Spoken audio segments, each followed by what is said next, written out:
3. Assalamualaikum warahmatullahi wabarakatuh. Kami dari kelompok 9 yang beranggotakan saya, Yuanisa Agustin, dengan nomor pokok mahasiswa 191415106. Saya Lucy Rahmawati dengan nomor pokok mahasiswa 19141511039.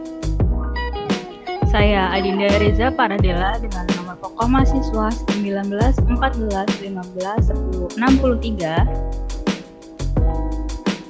Saya Tasya Carolina Panjaitan dengan nomor pokok mahasiswa 1914151081. Baik, pada kesempatan kali ini kami akan menjelaskan mengenai pengukuran debit air dan muatan suspensi di Subdas Bakarangan, Desa Bakarangan, Kecamatan Kusan Hulu, Kabupaten Tanah Bumbu, Kalimantan Selatan.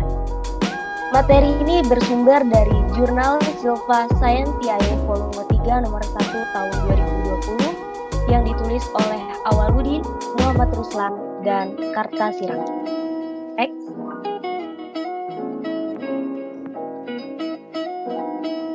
Baik, adapun indikator materi yang akan kami bahas pada video kali ini, yaitu yang pertama ada pendahuluan, yang kedua ada metodologi penelitian, yang ketiga hasil dan pembahasan, dan yang keempat kesimpulan. Next. Baik, untuk indikator yang pertama yaitu pendahuluan, saya akan membahas mengenai pendahuluan. Daerah aliran sungai atau DAS mempunyai peranan yang sangat besar sebagai sistem perlindungan dan penyangga kehidupan. Oleh karena itu, keberadaannya perlu dikelola dengan baik sehingga dapat berfungsi secara lestari. Next. Pengelolaan DAS pada hakikatnya merupakan bagian dari pengelolaan sumber daya alam. Daerah aliran sungai adalah suatu wilayah daratan yang merupakan satu kesatuan dengan sungai dan anak-anak sungainya. Daerah aliran sungai ini berfungsi untuk menampung, menyimpan, dan mengalirkan air yang berasal dari curah hujan ke danau atau ke laut secara alami. Next.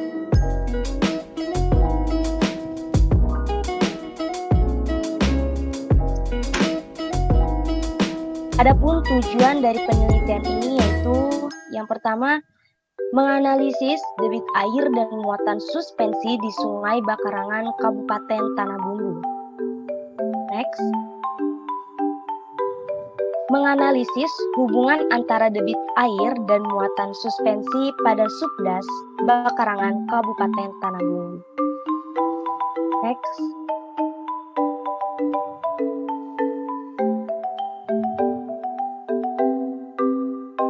Adapun manfaat dari penelitian ini, di mana penelitian ini diharapkan dapat memberikan informasi dan kondisi penggunaan lahan daerah tersebut kepada pihak terkait sebagai informasi untuk mengetahui adanya aktivitas daerah hulu untuk penyelamatan daerah aliran sungai, khususnya di Subdas Bakarangan, Kabupaten Tanah Bumbu, Kalimantan Selatan.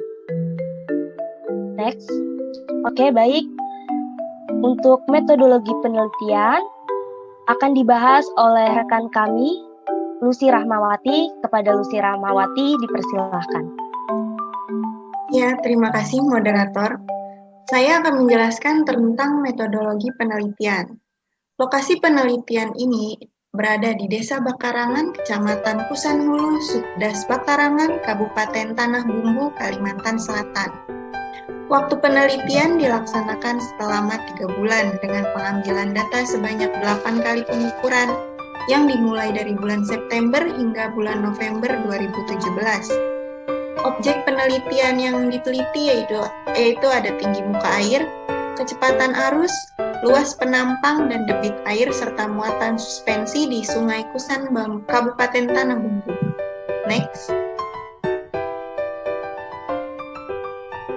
Alat dan bahan yang digunakan yaitu ada botol plastik untuk pelampung, stopwatch, meteran untuk mengukur lebar dan tinggi muka air, oven untuk mengeringkan kertas saring dan muatan suspensi, tongkat ukur untuk mistar, timbangan analitik, botol aqua ukuran 0,6 liter untuk sampel air, gelas ukur, current meter, kamera, tali sheet data, alat tulis, serta kalkulator.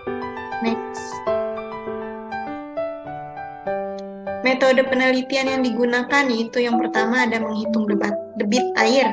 Ada Q sama dengan V dikali A. Dengan Q yaitu debit aliran sungai, V kecepatan aliran sungai, dan A luas penampang basah. Yang kedua yaitu menghitung luas penampang seperti yang tertera pada gambar. Yang ketiga, membuat profil melintang. Seperti yang tertera pada gambar 1, ini merupakan sketsa penampang melintang suatu segmen sungai.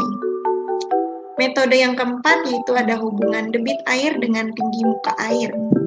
Seperti yang tertera, dapat digunakan rumus log Y sama dengan log A plus B log X, ataupun menggunakan rumus yang ada di bawah yaitu B sama dengan sigma X Y dikurang sigma X dalam kurung sigma Y per N dibagi sigma X kuadrat dikurang sigma X dalam kurung kuadrat per N, A sama dengan Y dikurang BX. Dan selanjutnya seperti yang tertera pada gambar. Next. Yang kelima ada hubungan muatan suspensi dengan tinggi muka air. Rumusnya seperti yang tertera, di situ ada CS atau muatan suspensi, X tinggi muka air, A dan B-nya sebagai konstanta, sigma X sebagai jumlah log QS, sigma Y sebagai jumlah log Q, sigma XY sebagai jumlah perkalian QS dan Q, sigma X kuadrat sebagai jumlah kuadrat dari QS, sigma Y kuadrat sebagai jumlah kuadrat dari Q, dan N sebagai jumlah pengamatan data. Sedangkan metode yang keenam yaitu besar presentase persamaan oleh besarnya koefisien determinasi atau R kuadrat, hubungan antara debit air dan debit muatan suspensi menggunakan rumus log IS sama dengan log A dikali log B kali Q dengan rumus sigma seperti yang tertera pada gambar. Saya serahkan kembali kepada moderator. Baik, terima kasih Lucy Ramawati telah menyampaikan materinya. Baik, indikator materi yang selanjutnya adalah hasil dan pembahasan yang akan disampaikan oleh rekan kami Adinda Reza Paradela. Kepada saudari Adinda dipersilahkan. Baik, moderator, saya lanjutkan mengenai hasil dan pembahasan. Untuk hasil dan pembahasan, terlihat pada tabel 1, hasil perhitungan debit air sungai meter kubik per detik harian selama penelitian. Bisa kalian lihat. Pada tabel tersebut memperlihatkan data yang didapatkan dalam perhitungan harian yang berlangsung dari tanggal 5 Oktober hingga 25 November pada tahun 2017. Dalam tabel tersebut terlihat bahwa tidak ada perubahan yang signifikan pada tinggi muka air maupun debitnya. Jadi pada perhitungan tersebut terlihat stabil. Bisa kita lihat tinggi muka air rata-rata itu semua 1, sekian, tidak ada yang lebih dari itu. Debit air pun paling besar 4 dan tidak lebih dari itu.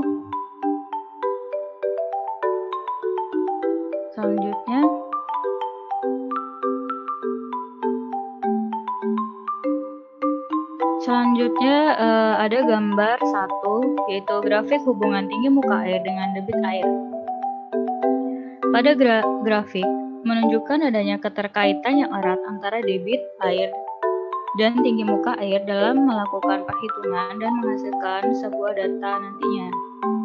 Hubungan korelasi yang kuat antara keduanya karena nilai R lebih dari 0,6 yaitu 0,7817 dan keduanya berbanding lurus jika terjadi kenaikan atau penurunan. Jadi jika debit air dan tinggi muka air itu naik, maka keduanya akan naik bersama-sama karena nilainya berbanding lurus. Jika salah satunya naik atau turun, maka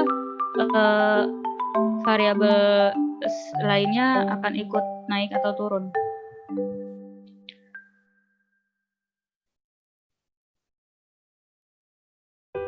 untuk yang selanjutnya ada tabel 2, yaitu data hasil perhitungan rata-rata debit air, rata-rata kadar muatan suspensi, dan debit muatan suspensi selama penelitian. Pada tabel tersebut diperlihatkan hasil yang diperoleh dari perhitungan sampel yang mencakup rata-rata debit air, rata-rata kadar muatan, dan debit muatan tersuspensi. Hasil laporan tersebut diambil untuk mengetahui perubahan hujan yang terjadi pada tanggal tersebut mengalami perbedaan secara signifikan atau tidak. Dengan melihat hasil tabel, ternyata perubahan tidak terlalu besar. Bisa dilihat rata-rata debit airnya dan rata-rata kadar muatan suspensi itu tidak jauh berbeda ya antara tanggal 5 Oktober 2017 sampai 23 November 2017. Oke, yang selanjutnya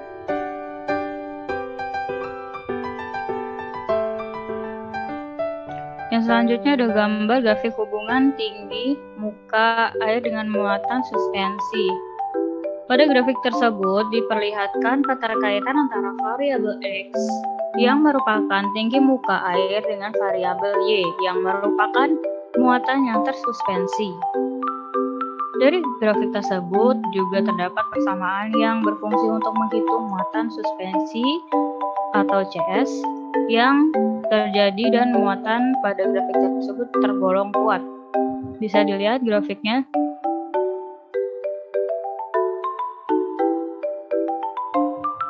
Selanjutnya ada tabel 3, kearatan hubungan antara variabel X dan variabel Y. Tabel tersebut memperlihatkan keterkaitan antara variabel X dan Y sangat berpengaruh karena keduanya berbanding lurus seperti yang sudah saya jelaskan di slide sebelumnya. Dan dalam kearatan tersebut ada tingkatan-tingkatan di dalamnya mulai dari lemah hingga kuat. Bisa dilihat dari tabelnya, kearatan hubungannya lemah, cukup lemah, sedang, cukup kuat, dan kuat. Dan perkiraan nilai X mulai dari kurang dari 0,4 hingga yang paling kuat itu 0,42 hingga 0,63. Kemudian, pada gambar 3, grafik hubungan debit air dengan debit muatan suspensi. Pada grafik ini dijelaskan adanya hubungan debit air dengan muatan suspensi yang mempengaruhi hasil persamaan yang terbentuk. Untuk mengetahui besaran suspensi itu sangat mudah, akan tetapi dipengaruhi oleh debit aliran dan data tersebut bisa dipergunakan dalam jangka yang cukup lama nantinya. Jadi saat perhitungan debit air ini itu kan diamati tuh beberapa hari atau beberapa bulan saja, akan tetapi hasilnya bisa digunakan untuk beberapa tahun pengamatan yang selanjutnya. Baiklah, yang saya kembalikan kepada moderator. Baik, terima kasih Adinda Reza Karadela telah menyampaikan materi mengenai hasil dan pembahasan. Kemudian indikator materi selanjutnya yaitu kesimpulan yang akan disampaikan oleh rekan kami Tasya Carolina Panjaitan. Kepada saudari Tasya dipersilahkan. Baik moderator, terima kasih. Selanjutnya adalah kesimpulan yang didapat dalam penelitian ini yaitu debit air paling besar terjadi pada tanggal 5 Oktober pada tahun 2017 sebesar 4,715 meter kubik per detik dengan rata-rata tinggi muka air yaitu 1,78 meter dan debit air minimum terjadi pada tanggal 19 Oktober pada tahun 2017 sebesar 2,815 meter kubik per detik dengan rata-rata tinggi muka air yaitu 1,53 meter. Lalu kadar muatan tersuspensi yang terbesar terjadi pada tanggal 12 Oktober pada tahun 2017 sebesar 0,255 gram per liter. Debit muatan suspensinya sebesar 0,0748 ton per hari. Kadar muatan tersuspensi yang terkecil terjadi pada tanggal 2 November 2017 sebesar 0,100 gram per liter. Debit muatan suspensi sebesar 0,0251 ton per hari. Next. Persamaan regresi yang dihasilkan antara tinggi muka air dan muatan tersuspensi yaitu Y sama dengan 58665 dikali minus 57784 dengan memiliki hubungan korelasi atau R yang cukup kuat sebesar 0,7817. Persamaan regresi yang dihasilkan antara debit air dan debit muatan tersuspensi yaitu Y sama dengan 0,04472 dikali 0,00105 dengan memiliki hubungan korelasi atau R sama dengan 0,9134. Baik, moderator, saya kembalikan. Baik, terima kasih kepada Saudari Tasya yang telah menyampaikan kesimpulan. Demikianlah presentasi yang telah kami sampaikan. Apabila banyak kekurangan maupun kesalahannya, kami mohon maaf. Saya selaku moderator akan menutup presentasi pada hari ini. Wassalamualaikum warahmatullahi wabarakatuh.